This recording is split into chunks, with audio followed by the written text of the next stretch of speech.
background, what is this meeting all about? What is the agenda and what is that you're expecting from us? Okay. Hello, sir. Uh, my name is Rian. I am an executive head at 180 Degrees Consulting IIT Kharagpur. So, what we do, we are Okay. a student consulting organization. It's a global organization. And in our tenure, what we generally do is we try to publish an in-depth research report with insights from the professionals in the industry.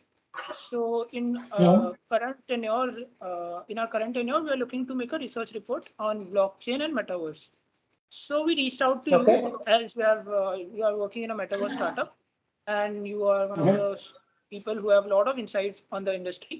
So Mhm. we are looking forward to a very insightful session so that we can use your insights in our report and so that we can better approach the making of the report. So this is the agenda. Sudeep is a consultant at 180 Degrees Consulting. I'll allow him to introduce himself. Go on, Sudeep. Hello, sir. So, what is the format of this interview? Yeah, the format will just be asking questions, nothing else. Just general Okay. questions. Oh, okay.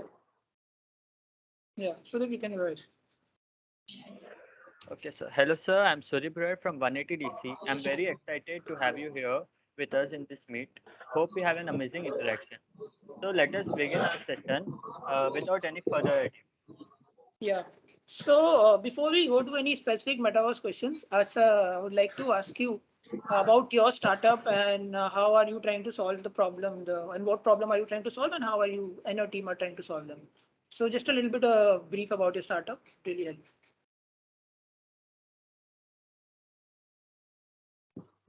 Okay. So, Bringle is actually the world's first cross-border inclusive and patented virtual university, which basically creates a virtual environment in the form of a Gurukul. And it captures a blockchain-based skills bank, which basically captures the skills data of individual and then match it to the right job roles for the people, so that we can have the right people with right skills at the right place. So that's the core problem or the issue we are solving.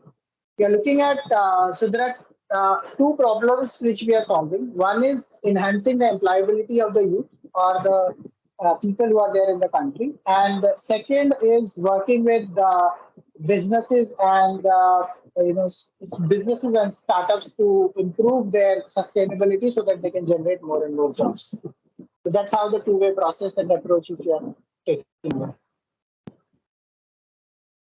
So you're trying to create like an educational platform in a metaverse. Like, am I correct?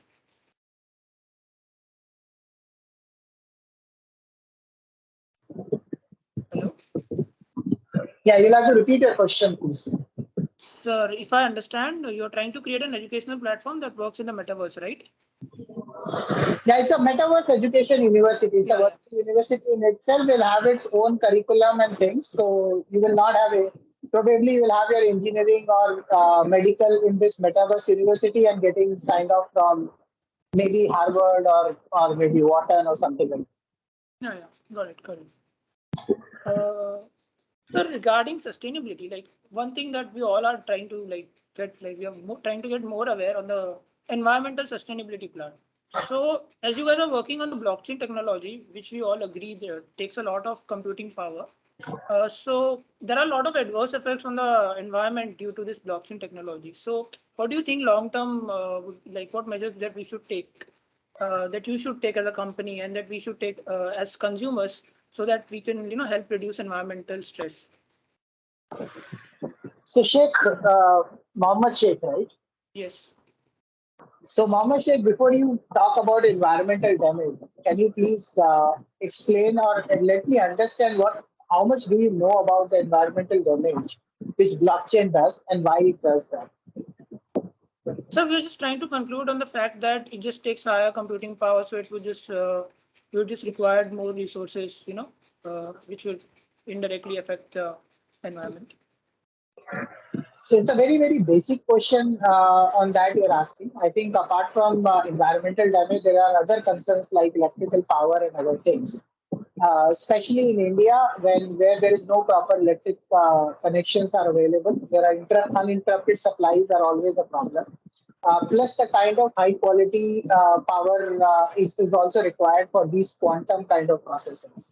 So, all of you know that when the computers, the laptop work, they release a lot of energy or heat, right? But when you talk about quantum processors, they are going to release extreme amount of heat, and these servers will not be kind of be able to be stopped because they are blockchain servers. So the data has to be made available almost all the time.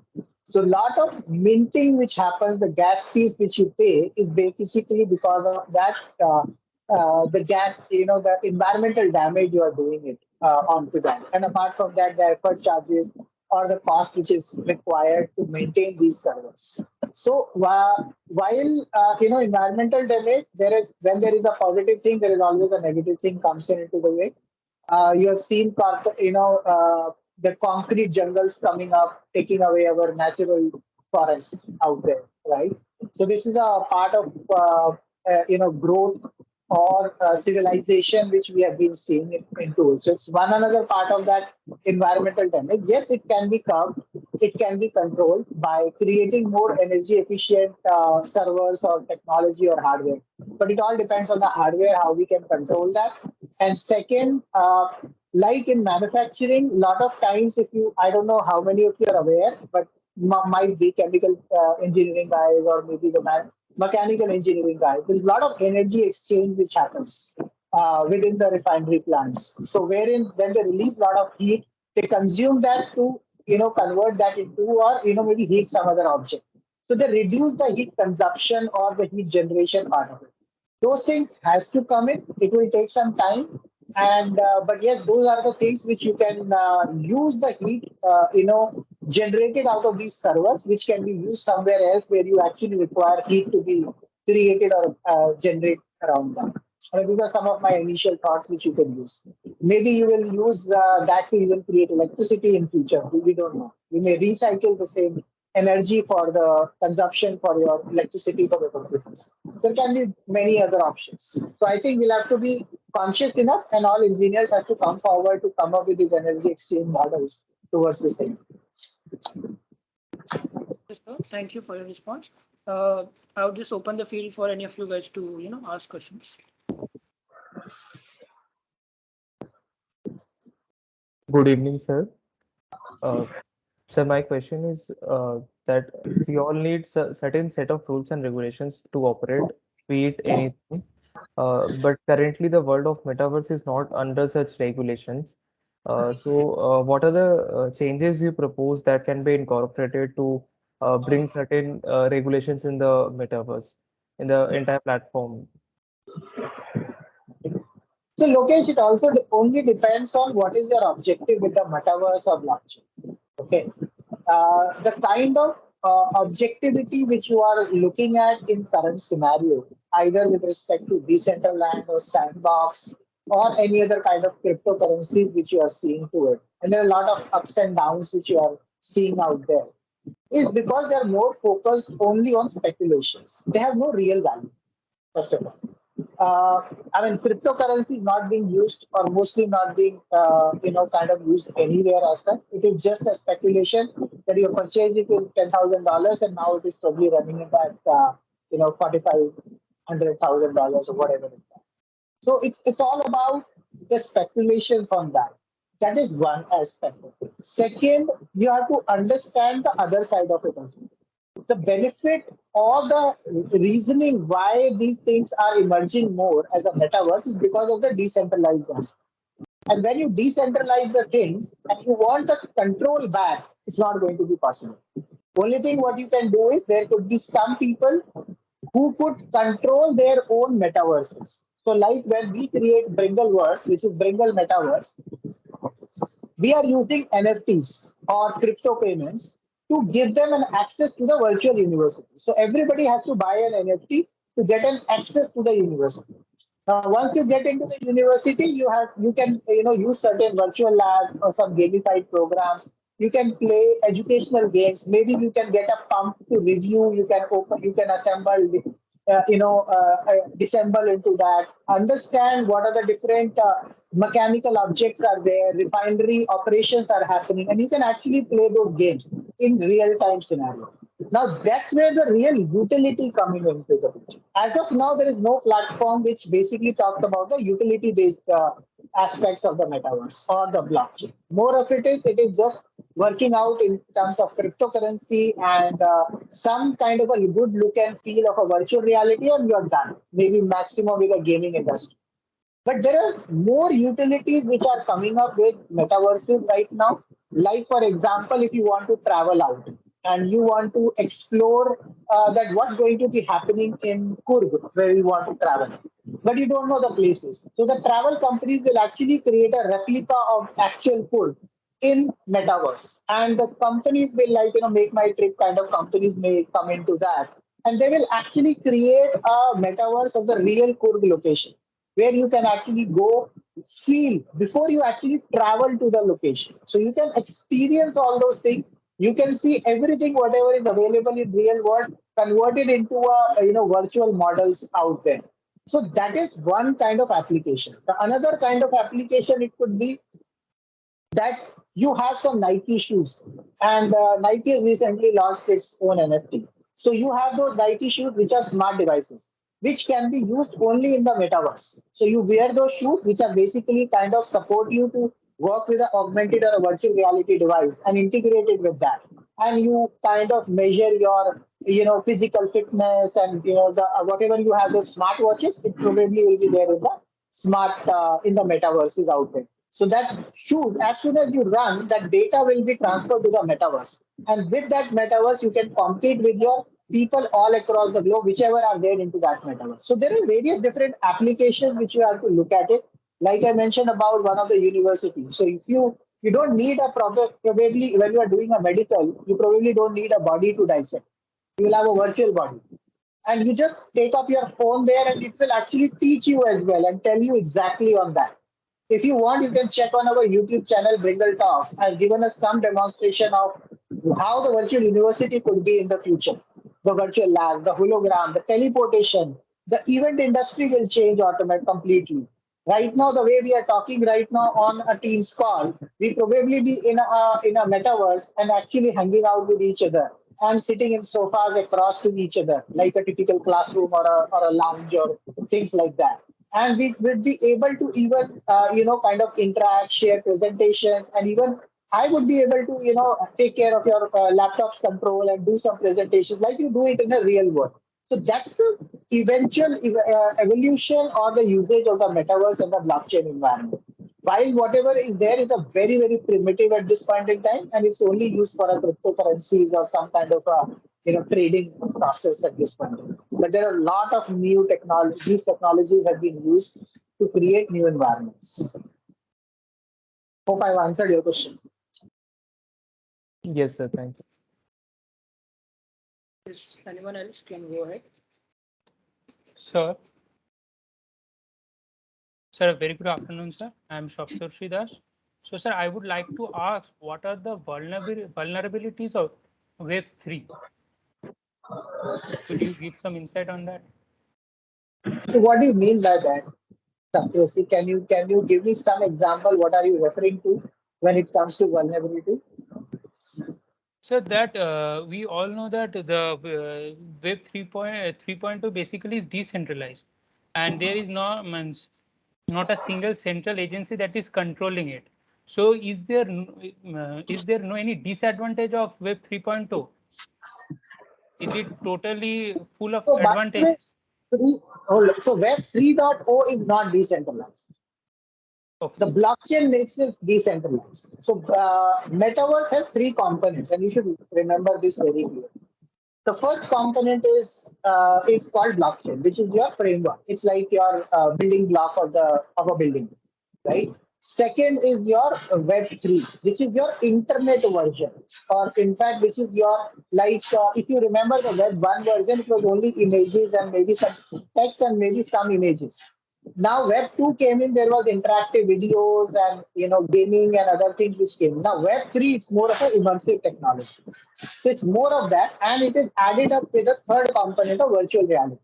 or extreme reality, which kind of bring it into a real form even in the virtual world.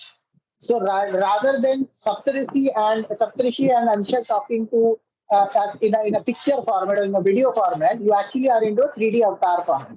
And you're interacting, you're probably shaking hands, probably sharing your conversation, you're sharing your phones as well, and things like that. So all of those things will come up eventually.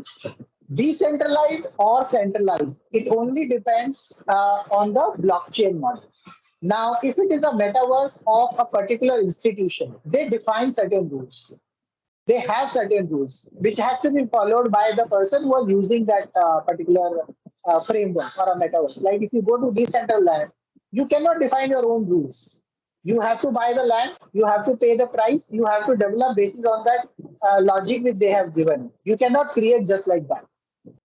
So if you have bought a land and you want to kind of, so every organization or a metaverse defines their own rules and regulations. Now, there is no body right now which controls all these metaverses. That is what the question is all about. And most of the governments which are discussing right now is only because of the cryptocurrency speculation, not because of blockchain. Everybody is using blockchain. Blockchain has no problem. Web3 has no problem. Decentralization has no problem. The problem is with respect to the cryptocurrency validity, the speculation which it has. A lot of people want a quick rich schemes, and people have got into that. And because of that, there were a lot of people who have done fraud as well. That is what the control is all about, where it is important. When it comes to money, but when it comes to usage of this, I mean, I think you can very well use it as a utility part of it. So if it has a certain value, like you are able to experience what's there in some travel place before you go and then travel, or you complete your degree virtually with a real-time experience, which you may not be even able to get those kind of quality labs in your college. Not everybody will have a college like IIT Kharagpur or IIT Mumbai, right? And even then, we will have some limitations with respect to work. But virtual world, there is no limitation. You can actually see an entire refinery in front of you. You can actually work in a refinery. You can see the shutdown. You can see the startup. How does it happen? You can actually simulate everything into that. If you want to become a pilot, you can actually learn the entire flight experience or have the flight experience or learn the air piloting completely virtually without actually being there. Welding can be done online. You don't need a physical thing to be done. Most of you would have done welding, right? And some of you would have got their eyes burnt as well. I did in my engineering. Okay, Sudeep here. As you talked about Briggleverse, what industry problem is Briggleverse trying to solve, and how will it solve that? See, Bringleverse is trying to solve a big problem of employability gap. Okay, when I say employability gap, uh, I don't know if you guys have these numbers, and if you want to write it down, maybe you can write it down, but it's there in some of my videos at Bringle Talks as well. So currently in our in India itself, around there are 260 million plus youth. Okay, which I'm talking about age group between 16 to 29. And there are around 500 million plus children. Now, out of these people, out of 260 million youth, only 40 million actually get some kind of education, formal education, like your degrees or postgraduates, something like that. Out of them, only 50% actually completes their education. And only 11 million youth gets jobs. Which means that you have jobs available only for 5% of the youth today. And when they go to the corporates, most of the corporates, 90% of these corporates complain that the students were not employable, which means that they have to train them, make them corporate ready, industry ready. But even in studying in good colleges, they are still not employable. And on the other side, the industries are, reskilling their existing workforce also. So there are around 3 billion workforce across the globe today, and around 465 million only in India. Okay. Now, if these workforce are getting reskilled because the new technologies are coming up, they are coping up with a difficulty, and the technology is ever changing, and our academic system is providing the same kind of education even now. So this gap in terms of the skill set is increasing day by day. So what we are working is to bridge this gap. That is the major problem which we are trying to solve it out. Now, how we are solving this problem is, one, we are working with colleges, setting up skill development centers, running up various webinars on employability enhancement, entrepreneurship mindset development, various concepts of different domain knowledge, hard skills, soft skills, and then improving their employability index.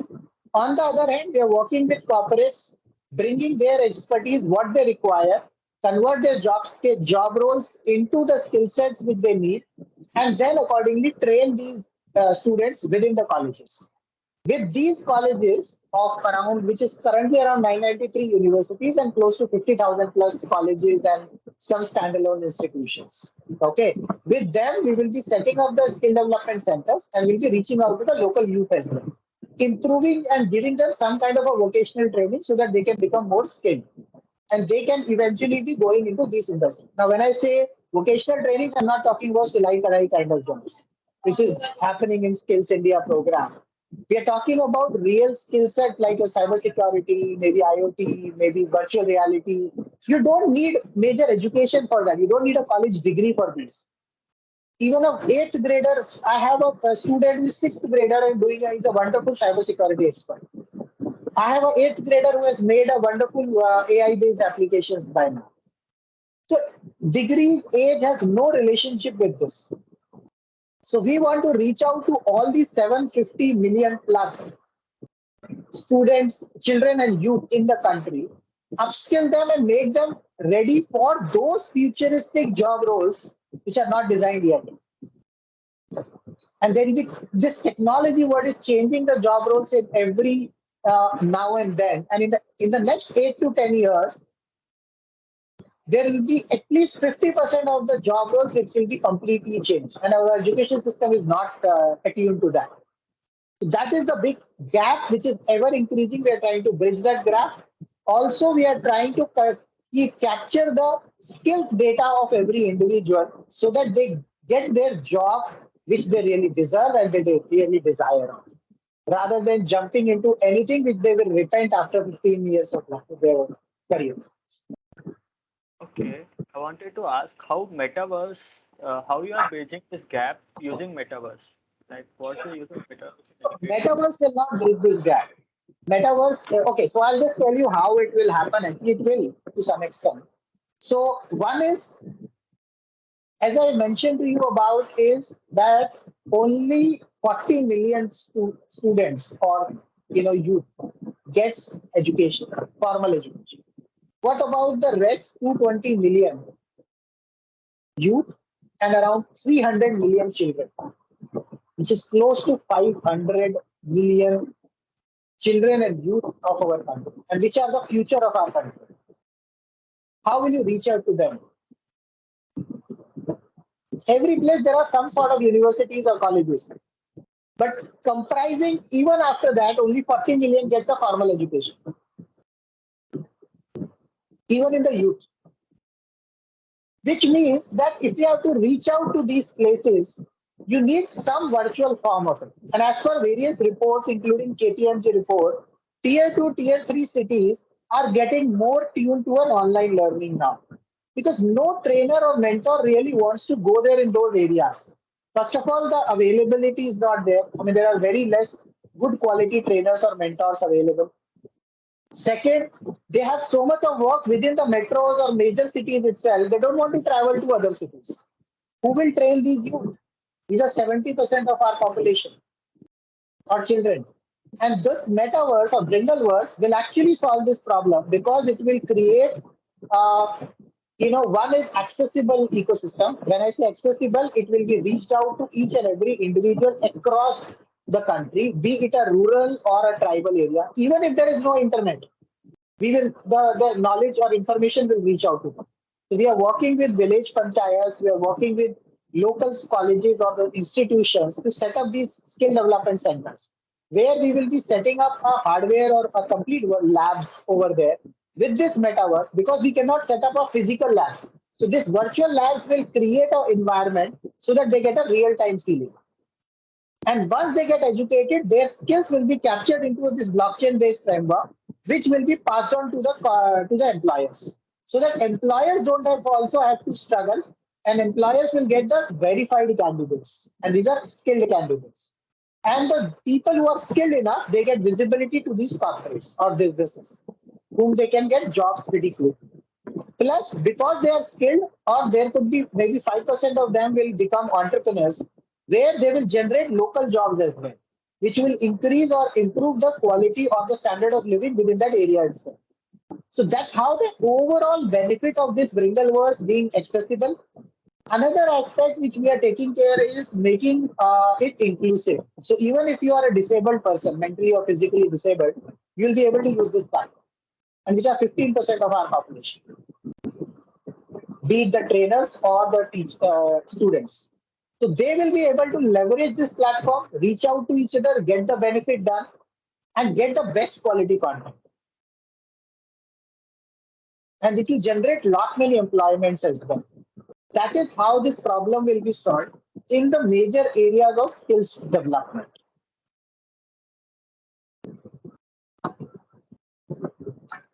Sir, I had a question regarding the penetration of your customers. What would be the cost? Like would an average rural person be able to afford the programs or the courses offered by Bringleverse? So very good question, Mohammed. I think, see, this is very important, especially in India, that it has to be affordable. Unless it is affordable, it doesn't work. Okay? Now, whatever said and done, there would be still 50 to 70% of our population which will not be able to afford, even if it is very low cost. Because their economic conditions are not that great, even now. Okay, like you talk about farmers. Not every farmer would want their children to become a scientist or maybe go to a NASA or some other place, but they may not have the right education system. So that is one. So this whole Bringleverse is designed in such a manner that it becomes very, very affordable. Plus, we are working with, we have just recently launched a book called Sone Ki Chidiya Ko Jagao, which is basically about awakening the golden bird. India was called as a golden bird, right? And how the invaders came in, and from the first century to the 21st century now, how we have lost our status of being a golden bird. So this book is comprises of all those ways by which we will be able to do that. With this book, we are trying to reach out to each and every Indian. The actual price of the book is around 1200, but we are giving it at 300 rupees as a pre-booking price. 100% of these profits are going to go towards the creating an alternate university, where all these 300 million children and around 220 million youth who are not able to afford or access proper education and employment opportunities, they'll be getting an alternate university around them. And that is where we have aligned an NPO, non-profit organization called Vardhan, which is supporting us to take this up to the entire country. Plus, we are collaborating with various village MLAs, panchayats, government, central government. We have even reached out to Prime Minister and Chief Minister of various, Home Minister and Chief Minister of various states with this book, and looking for their blessings to support this initiative.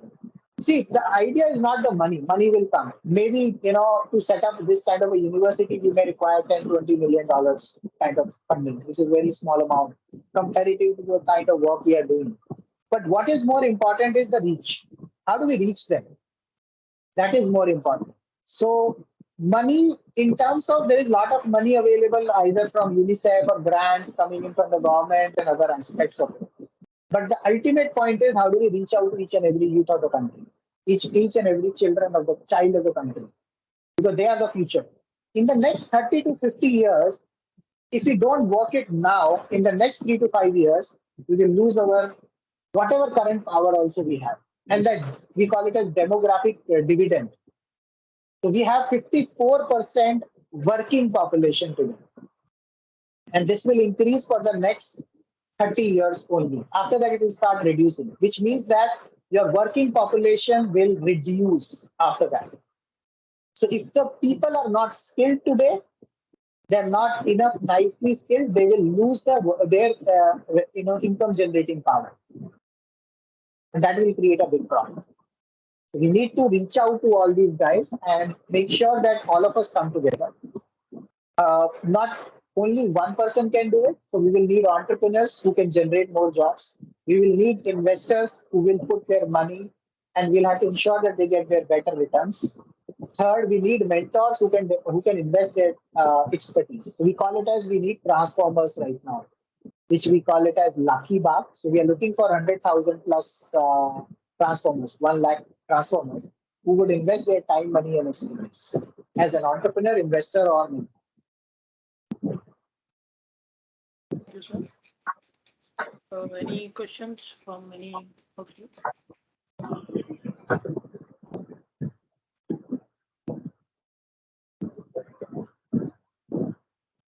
Sir, in context to this metaverse thing, how will the people be convinced to own virtual asset rather than a real asset?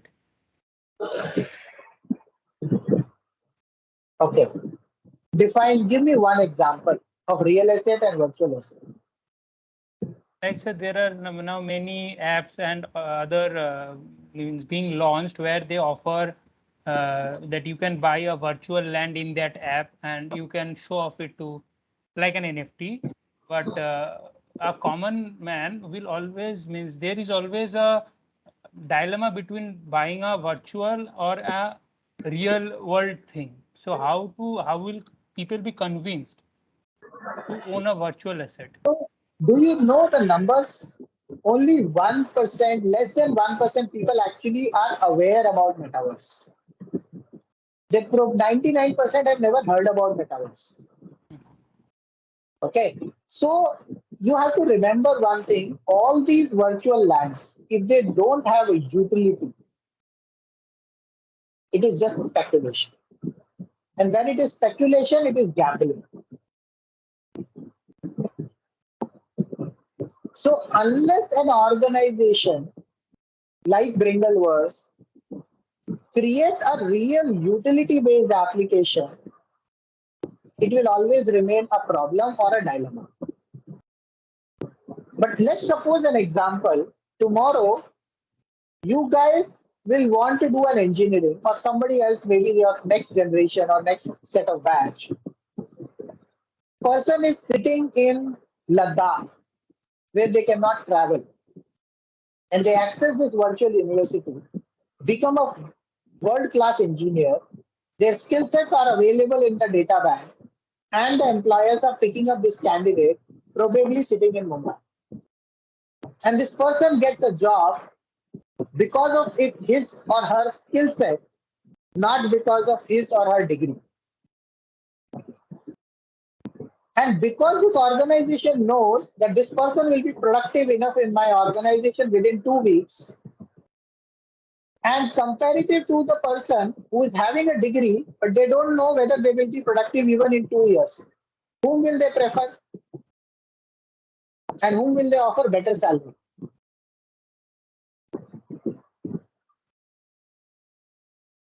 Obviously, That's the the real utility. Yeah, you were saying something. Yeah, I was just answering to your question that obviously the person with better skills. Better skill set. Problem today is there is no system available which can verify or validate the skill sets of individual. Can I validate my skill set? No, there is no data bank. I mean, I might have done so much great work, but is it recorded somewhere? Nowhere it is recorded. How do I convince them? Every time I go to somebody, I have to re-explain that. But that's a virtual asset, right? The skill set is the digital skill set. It's an NFT again, which corporate is buying it out. But right now, they are going through the process of test. They will give you the written test, and they will do group discussion, and they'll do interviews, and even after that, then they'll bring you in the company, train you. on various skill sets, soft skills, life skills, domain skills also, industry knowledge, how to communicate, how to talk to your seniors, what do you expect, how do you work on your compensation and benefits, how do you write your resumes, all these are being trained to you. But think about somebody sitting at a place where there is no proper college also or school also, but they're getting a job in a company which gives them maybe 50 lakh rupees of package. Because they know that once they get this person inside the organization, within a year they will recover 10 times of the money. That's a real utility. If you can bring in real utility in blockchain and metaverse, those platforms will be successful. But if it is purely based on speculations, it will have its own challenge. They will grow. There's no, see, people are doing stock market also. Right? Even if they don't know, they're trying their hands in stock market. So everybody will try their hands in selling the cryptocurrencies or buying NFTs and etc. But if there is no utility, it will be short-lived. And what will you get to buy a selfie of a person, of a Filipino, and that person making millions of dollars? What is that you are getting out of that selfie? Tell me one thing. Is there any utility? At least if you get some rare picture of, a Bollywood star or a business leader or something like that, it will still have some value. But a person who is unknown to anybody, and just because he has put up some picture out there and people are getting crazy about it, there's no utility around.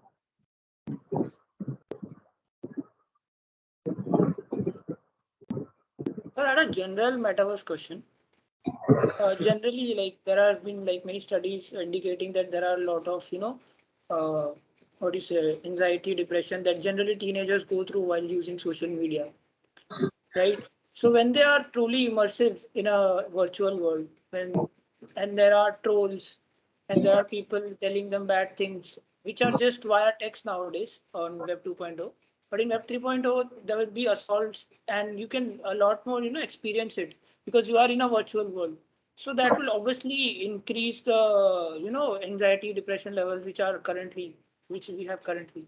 So, right, how can like the security part be dealt with? Uh, So, Mohammed, very good question. And in fact,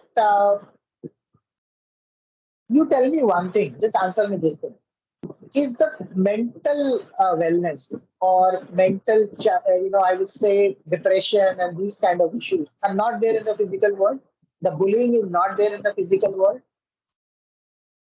It's there, but sir, if you have an anonymous identity, people do it a lot more, like on the internet, for example, like on Twitter, for By example. the way, the first aspect of metaverse and blockchain is that you cannot have an anonymous identity. That's the first benefit because you are having a proper authorized KYC proved wallet. Okay. You have a virtual avatar which is verified by the user with your face recognition. You cannot just create your avatar as a fake avatar. You cannot do that in metaverse. You cannot create your wallet account just because some fake accounts on that. You have to put your KYC. So it is not anonymous first of all. In fact, when you are in the real world, it is more anonymous. If you are moving it across the street and somebody comes and assaults you physically or in any form, do you really know them? They may just run away, right? Another thing is, if they let's just steal something from you in the physical world, you can't catch hold of them. But if they do anything in the virtual world, in this metaverse, they'll be immediately caught. The intellectual property, if you have some intellectual property and somebody is trying to steal it, they are immediately caught. Yes. You would have seen certain movies, James Bond movies, where they would have, kind of stole the world's best, what do you say? तो धूम movie में भी है ना, they are stealing the best things out there. You can't do that in metaverse. You can't, because the identities are known. So in fact, it is more secure. The reason why they are coming up more is they're coming in with more security. You cannot do that. Second benefit here is there are health metaverses coming up. So we ourselves are working as a health metaverse, which is known as Able Card. It's going to be Able Verse. Okay. The idea here is that each individual mental, physical, and emotional health state will be captured and monitored within this metaverse. And before even you know it, the system will trigger certain things which you really require. So if you are feeling sad, the system will actually identify that you may commit suicide. And system will play certain songs or certain things, motivational videos for you, so that you pass on that moment. You know that suicide is a momentary decision. So the idea here is that AI system and that VR will actually reduce that anxiety and create a virtual environment in such a manner that if they will know that you like some funny jokes, some comedy shows, without even you telling them, the metaverse will automatically play some funny videos for you, and you'll feel cheered up. You probably lost a game today. You probably lost your, some mark. You didn't get proper marks. System will recognize and will play accordingly some motivational videos, some relevant videos for you. And if you need a psychologist or a psychiatrist, they will actually communicate it with you in the manner they should. You will not even realize that you're being counseled. So there's a lot of taboo right now in the physical world. But in the virtual world, there's no taboo. You don't have to go physically there. So while there are cons, there are negatives, there are very much positives into it. That is why do you think Facebook, Microsoft, everybody is trying to replicate that?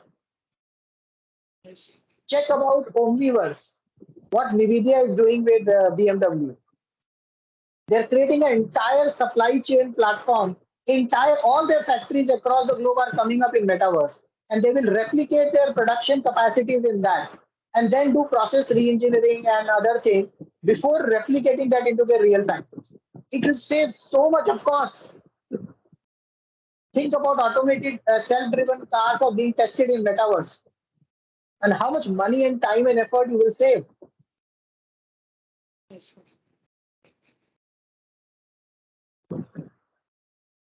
Any of you have any other questions?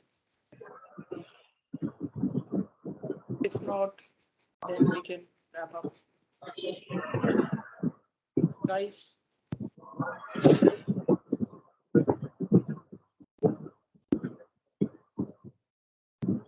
And guys, if you want, I can probably take a session for all your college students any year on metaverse and blockchain. And also, if you want, we can run some support your students in terms of going through the process of employability enhancement, wherein we will do, their complete, what you say, the webinar or the training session, workshops on that in terms of what career option they should select. We call it as Know Yourself workshop. And basis on that, after that, there will be a skill test which we'll be doing for everybody.